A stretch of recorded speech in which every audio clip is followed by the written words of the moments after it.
Hello guys, day series ആയിട്ടിട്ട് ഇന്ന് നമുക്കൊരു vlog ആവാം ഗൈസ്. അങ്ങനെ കുറേ നാളുകൾക്ക് ശേഷമാണ് ഞാൻ KSRTC ഇന്ന് കയറുന്നത്. അങ്ങനെ കയറിയപ്പോൾ തന്നെ നമ്മുടെ പ്രിയദർശിനി ടിക്കറ്റ് ഒക്കെ കിട്ടിയിട്ടുണ്ടായിരുന്നു. ഞാനിങ്ങനെ ഇരുന്ന് ആലോചിക്കുക, എങ്ങനെ നടത്തിയാൽ ഇവർക്ക് ഇതിന് എങ്ങനെ ലാഭമൊക്കെ കിട്ടും.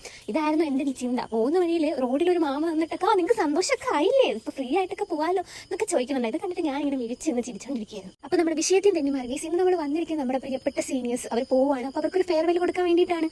അങ്ങനെ നമ്മൾ വന്നിരിക്കുന്നത് കൊല്ലത്ത് പള്ളിമുക്കിലുള്ള മഖദൂമിലാണ്. പിന്നെ മന്തി കണ്ട കമന്റ് വരുന്ന ടൈപ്പ് ആയതുകൊണ്ട് മന്തി സ്പോട്ട് തന്നെ തിരഞ്ഞെടുക്കാമെന്ന് വിചാരിച്ചു.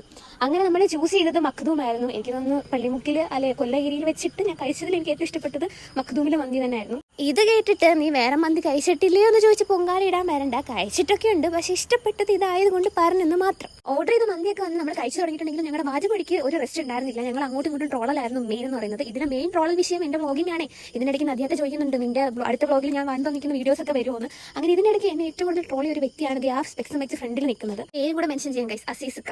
എന്നെ ഏറ്റവും കൂടുതൽ ട്രോൾ ചെയ്യിക്കുന്നത് ഈ മെൻഷനാണ് ഗൈസ്. കുഴപ്പമൊന്നുമില്ല, എനിക്ക് സങ്കടമൊന്നുമില്ല, സന്തോഷം മാത്രമേ ഉള്ളൂ നിങ്ങൾ ട്രോളിക്കും. പിന്നെ എടുത്തു പറയേണ്ട ഒരു കാര്യമുണ്ട്, ടിക്കൻ കോളേജ് അടിപൊളിയാണ്, EC ഡിപ്പാർട്ട്മെന്റ് അടിപൊളിയാണ്, പക്ഷേ ഇവർക്കൊരു ഫെയർവെൽ അവിടെ നിന്ന് കൊടുത്തിട്ടില്ല. എന്തായാലും നമ്മുടെ അവസ്ഥ ഇത് തന്നെ ആയിരിക്കും. പിന്നെ ബാനർ കണ്ടു കഴിഞ്ഞാൽ എടുക്കാതെ വിടാൻ പറ്റില്ലല്ലോ, വികാരമായിപ്പോയി. അപ്പോൾ ബൈ.